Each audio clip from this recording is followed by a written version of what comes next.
4 quatrains. Where is a foot worthy to walk a garden, or an eye that deserves to look at trees? Show me a man willing to be thrown in the fire. In the shambles of love, they kill only the best. None of the weak are deformed. Don't run away from this dying. Whoever's not killed for love is dead meat.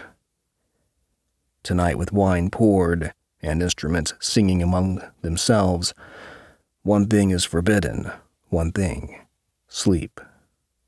2 strong impulses, one to drink long and deep, the other not to sober up too soon.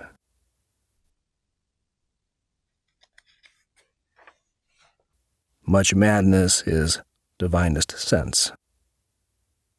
Much madness is divinest sense. To a discerning eye, much sense, the starkest madness. 'Tis the majority, in this, as all prevail, assent, and you are sane, demure. You're straightway dangerous, and handled with a chain.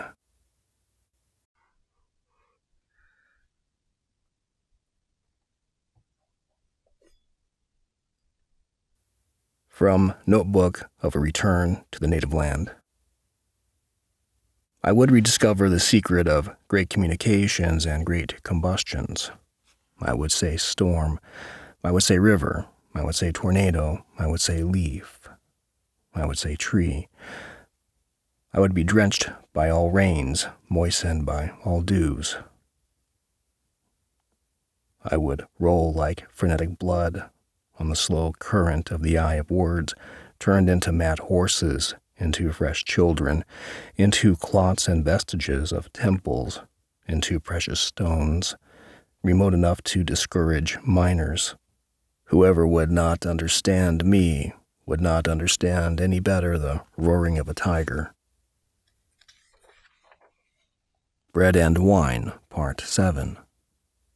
O friend, we arrived too late. The divine energies are still alive, but isolated above us in the archetypal world. They keep on going there, and apparently don't bother if humans live or not. That is a heavenly mercy. Sometimes a human's clay is not strong enough to take the water. Human beings can carry the divine only sometimes. What is living now? Night dreams of them, but craziness helps, so to sleep, grief, and night toughen us, until people capable of sacrifice once more rock in the iron cradle, desire people, like the ancients, strong enough for water. In thunderstorms it will arrive. I have the feeling often, meanwhile, it is better to sleep, since the guest comes so seldom. We waste our life waiting, and I haven't the faintest idea how to act or talk in the lean years. Who needs poets? But poets, as you say, are like the holy disciple of the wild one, who used to stroll over the fields through the whole divine night. Has anyone seen the boy? Has anyone seen the boy who used to come here? Round-faced troublemaker, quick to find a joke, slow to be serious, red shirt, perfect coordination, sly, strong, muscled, with things always in his pocket. Reed flute, worn pack, polished and ready for his talent. You know that one. Have you heard stories about him? Pharaoh and the whole Egyptian world collapsed for such a Joseph. I'd gladly spend years getting word of him, even third or fourth hand.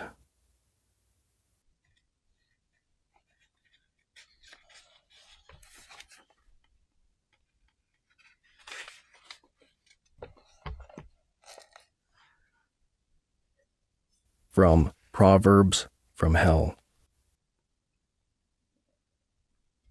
The pride of the peacock is the glory of God.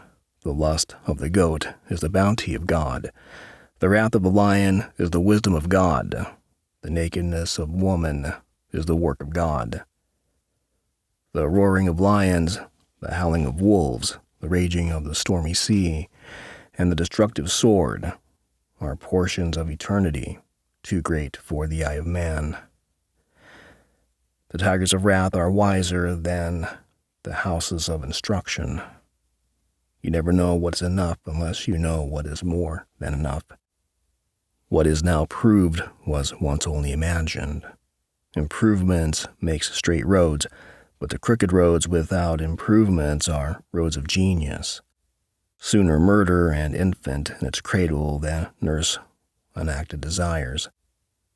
The road of excess leads to the palace of wisdom. He who desires but acts not breeds pestilence. Eternity is in love with the production of time. No bird soars too high if he soars with his own wings. If the fool would persist in his folly, he would become wise. Exuberance is beauty. From the middle of the way. 3. The coals go out, the last smoke weaves up, losing itself in the stars. This is my first night to lie in the uncreating dark. In the heart of a man there sleeps a green worm that has spun the heart about itself, and that shall dream itself black wings, one day to break free into the beautiful black sky.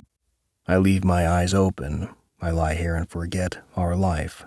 All I see is we float out into the emptiness among the gray stars on this little vessel without lights. I know that I love the day, the sun on the mountain, the Pacific, shiny and accomplishing itself in breakers, but I know I live half alive in the world. Half my life belongs to the wild darkness.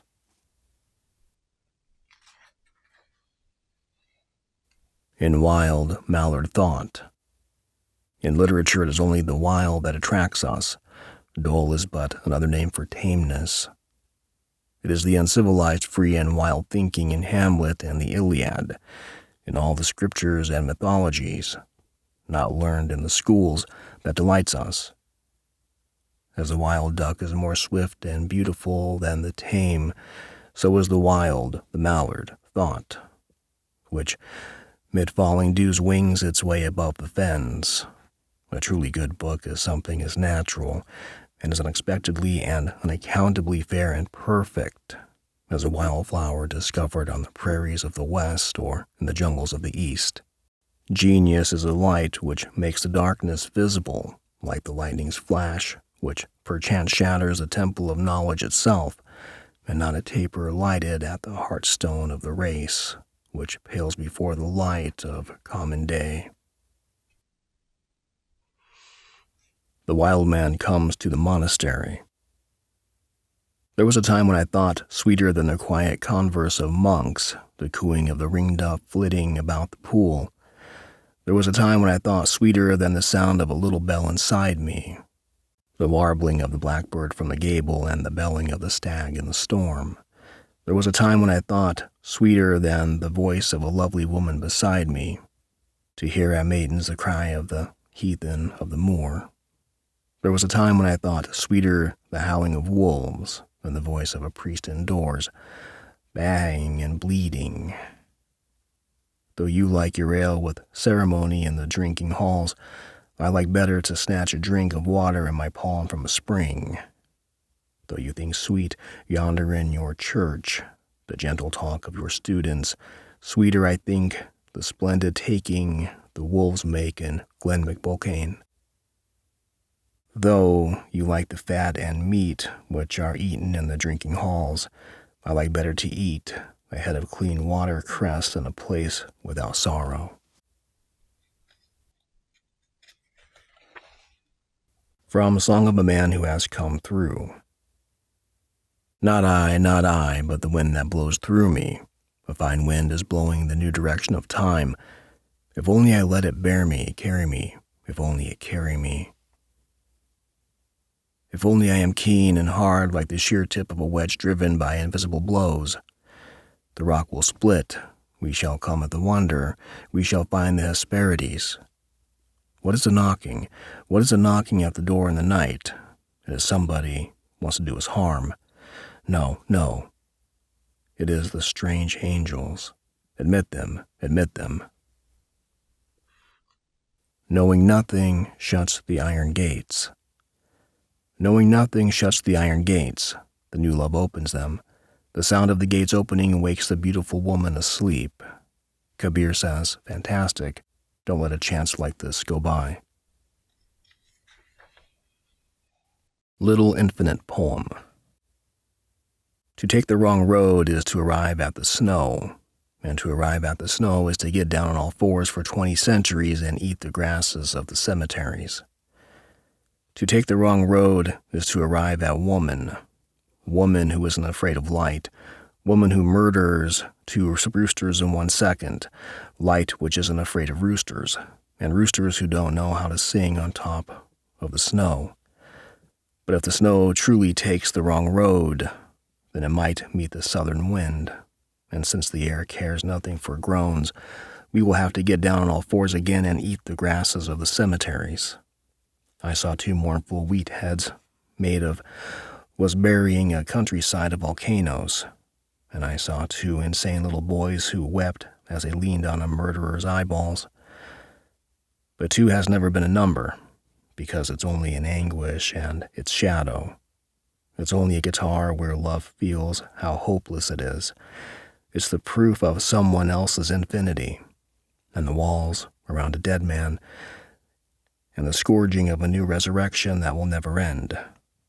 Dead people hate the number 2. But the number 2 makes women drop off to sleep, and since women are afraid of light, light shudders when it has to face the roosters. And since all roosters know is how to fly over the snow, we will have to get down on all fours and eat the grasses of the cemeteries forever.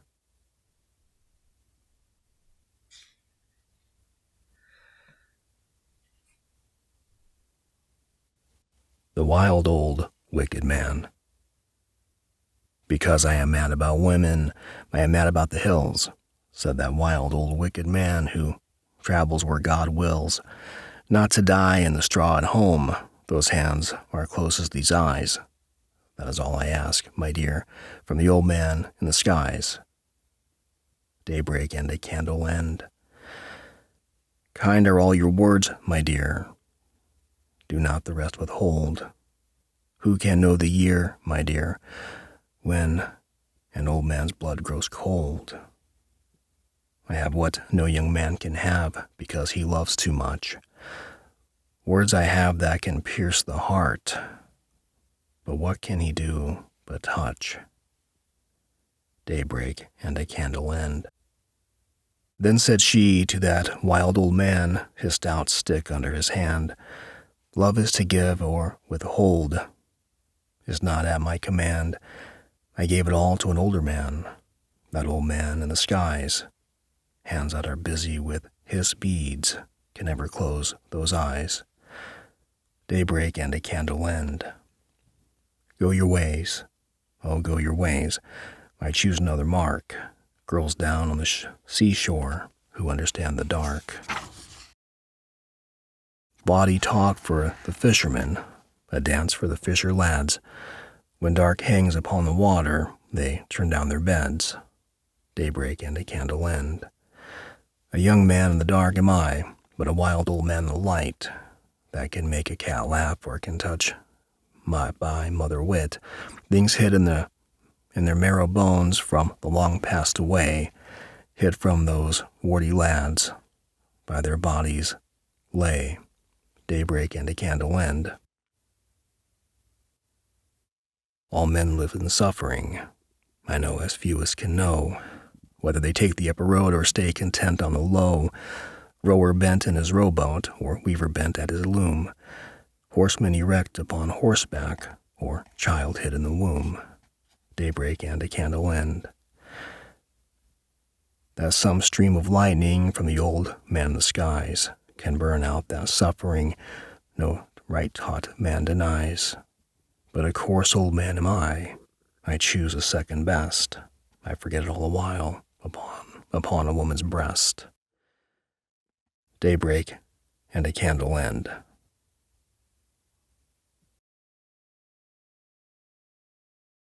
Mad as the mist and snow. Bolt and bar the shutter, for the foul winds blow. Our minds are at their best this night, and I seem to know that everything outside us is mad as the mist and snow. Horace there by Homer stands, Plato stands below, and there is Tully's open page. How many years ago were you and I, unlettered lads, mad as the mist and snow? You ask what makes me sigh, old friend, what makes me shudder so? I shudder and I sigh to think that even Cicero and many-minded Homer were mad as the mist and snow. Song of the Cuban Blacks. When the full moon comes, I'll go to Santiago in Cuba. I'll go to Santiago in a carriage of black water. I'll go to Santiago. Palm thatching will start to sing. I'll go to Santiago. When the palm trees want to turn into storks, I'll go to Santiago. When the banana trees want to turn into jellyfish, I'll go to Santiago. With the golden head of Fonseca, I'll go to Santiago. And with the rose of Romeo and Juliet, I'll go to Santiago. O Cuba, O rhythm of dry seeds, I'll go to Santiago. O warm waste and a drop of wood, I'll go to Santiago. Harp of living trees, crocodile, tobacco blossom, I'll go to Santiago. I always said I would go to Santiago in a carriage of black water.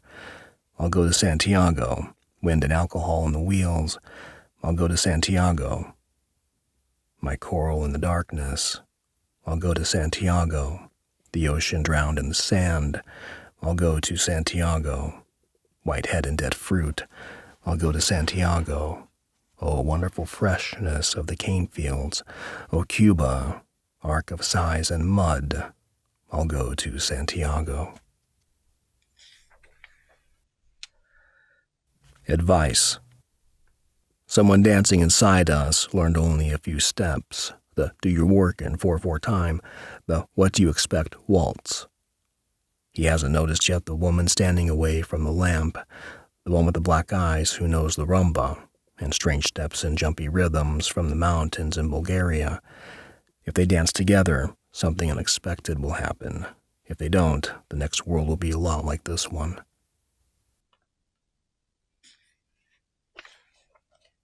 With Kit, age 7, at the beach. We would climb the highest dune, from there to gaze and come down. The ocean was performing. We contributed our climb. Waves leapfrogged and came straight out of the storm. What should our gaze mean? Kit waited for me to decide. Standing on such a hill, what would you tell your child? That was an absolute vista. Those waves raced far and cold. How far could you swim, Daddy, in such a storm? As far as was needed, I said. And as I talked, I swam.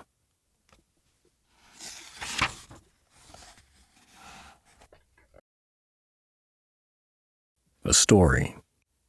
Sad is the man who is asked for a story and hasn't come up with one. His 5-year-old son waits in his lap. Not the same story, Baba, a new one. The man rubs his chin, scratches his ear. In a room full of books, in a world of stories, he can recall not one, and soon he thinks the boy will give up on his father. Already the man lives far ahead. He sees the day this boy will go. Don't go. Hear the alligator story, the angel story once more. You love the spider story. You laugh at the spider. Let me tell it. But the boy is packing his shirts. He is looking for his keys. Are you a god, the man screams, that I sit mute before you? Am I a god that I should never disappoint? But the boy is here. Please, Baba, a story? It is an emotional rather than logical equation, an earthly rather than heavenly one, which posits that a boy's supplications and a father's love add up to silence. A prayer for my son. Bid a strong ghost stand at the head, that my Michael may sleep sound, nor cry, not turn in the bed, till his morning meal come around, and may departing twilight keep all dead afar till morning's back, that his mother may not lack her fill of sleep. Bid the ghost have sword and fist, some there are, for I avow such devilish things exist, who have planned his murder, for they know of some most haughty deed or thought that awaits upon his future days, and would through hatred of the bays bring that to naught. Though you can fashion everything from nothing every day and teach the morning stars to sing, you have lacked articulate speech to tell your simplest want, and known, waiting upon a woman's knee, all of that worst ignominy of flesh and bone. And when through all the town there ran the servants of your enemy, a woman and a man, unless the holy writings lie, hurry through the smooth and rough and through the fertile and waste, protecting till the danger passed with human love.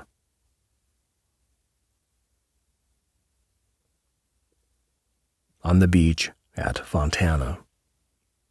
Wind whines and winds the shingle, the crazy pier stakes groan, a senile sea numbers each single slime-silvered stone. From whining wind and colder gray sea I wrap him, and touch his trembling fine-boned shoulder and boyish arm. Around us fear descending, darkness of fear above, and in my heart how deep unending ache of love. Death. There is no needle without piercing point. There is no razor without trenchant blade. Death comes in many forms. With our feet we walk the goat's earth. With our hands we touch God's sky. Some future day in the heat of noon, I shall be carried shoulder high through the village of the dead. When I die, don't bury me under forest trees. I fear their thorns. When I die, don't bury me under forest trees. I fear their dripping water. Bury me under the great shade trees in the market. I want to hear the drums beating. I want to feel the dancers' feet.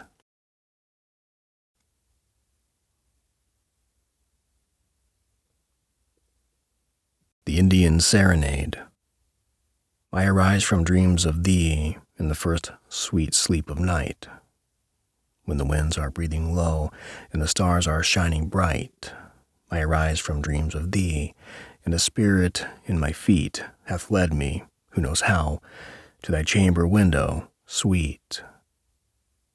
The wandering airs they faint on the dark, the silent stream. The champak odors fail like sweet thoughts in a dream. The nightingale's complaint, it dies upon her heart, as I must on thine, O beloved, as thou art.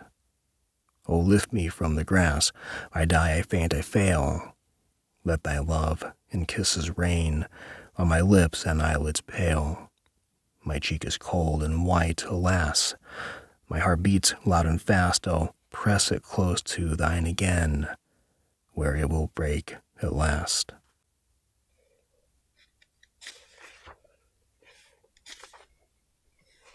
Faith.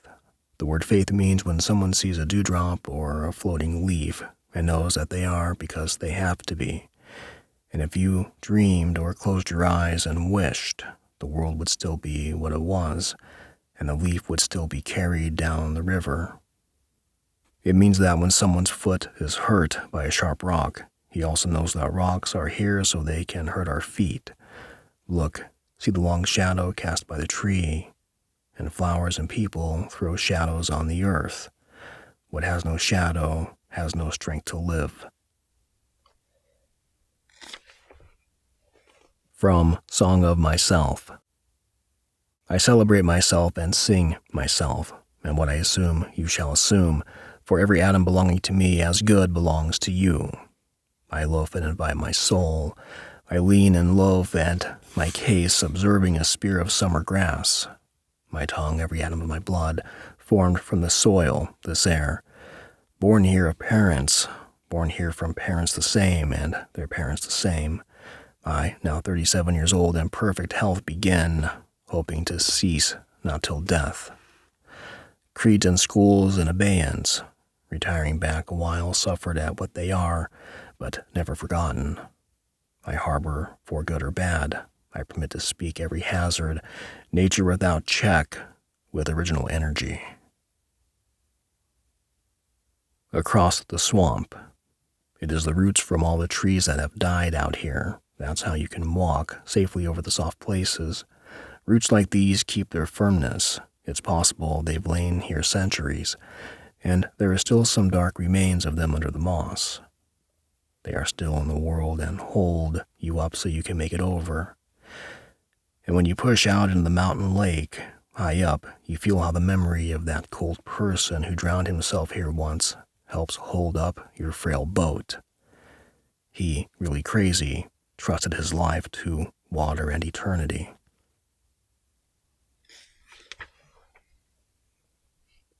The hopeful spiritual athlete. The spiritual athlete often changes the color of his clothes, and his mind remains gray and loveless. Or he sits inside his shrine room all day so that God has to go out and praise the rocks. He drills holes in his ears, his beard grows enormous and matted. People mistake him for a goat. He goes out into wilderness areas, strangles his impulses, makes himself neither male nor female. He shaves his skull, puts his robe in an orange vat, reads the Bhagavad Gita, and becomes a terrific talker. Kabir says, actually you are going in a hearse to the country of death, bound hand and foot.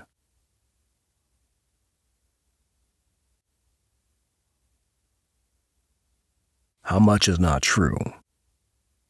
There is nothing but water in the holy pools. I know I have been swimming in them. All the gods sculpted of wood or ivory can't say a word. I know, I have been crying out to them. The sacred books of the East are nothing but words. I looked through their covers one day, sideways. What Kabir talks of is only what he has lived through. If you have not lived through something, it is not true.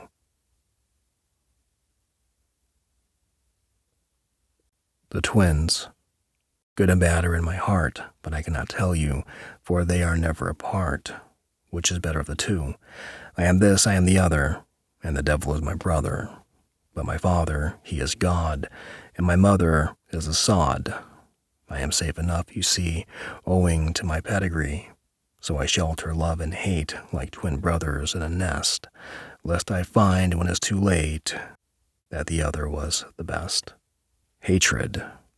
I shall hate you, like a dart of singing steel shot through still air at eventide, or solemnly as pines are sober when they stand etched against the sky. Hating you shall be a game played with cool hands and slim fingers.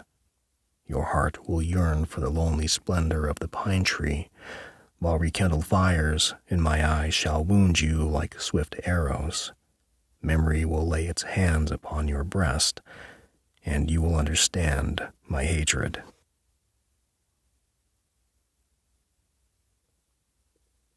The hill. It is some time since I have been to what it was had once turned me backwards and made my head into a cruel instrument. It is simple to confess, then done to walk away to come again. But that form, I must answer, is dead in me completely, and I will not allow it to reappear. Saith perversity, the willful, the magnanimous cruelty, which is in me, like a hill.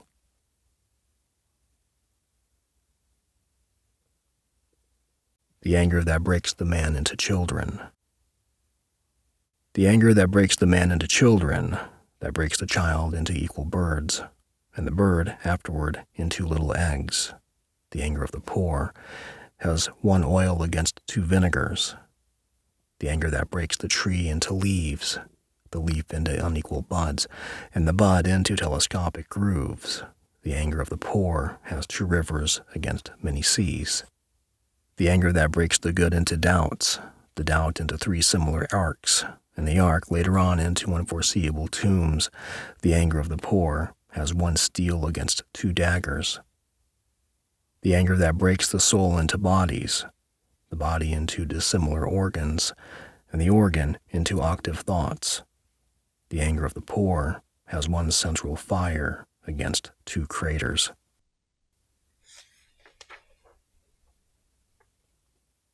The man is watching. I can tell by the way the trees beat, after so many dull days on my worried window panes, that a storm is coming, and I hear the far-off fields say things. I can't bear without a friend. I can't love without a sister. The storm, the shifter of shapes, drives on across the woods and across time, as the world looks as if it had no age. The landscape, like a line in the psalm book, is serious and weight and eternity. What we choose to fight is so tiny. What fights with us is so great. If only we would let ourselves be dominated as things do by some immense storm, we would become strong too, and not need names. When we win, it's with small things, and the triumph itself makes us small. What is extraordinary and eternal does not want to be bent by us. I mean the angel who appeared to the wrestlers of the Old Testament. When the wrestlers' sinews grew like long metal strings, he felt them under his fingers like chords of deep music. Whoever was beaten by this angel, who often simply declined the fight, went away proud and strengthened and great from that harsh hand that kneaded him as if to change his shape. Winning does not tempt that man. This is how he grows, by being defeated decisively by constant greater beings.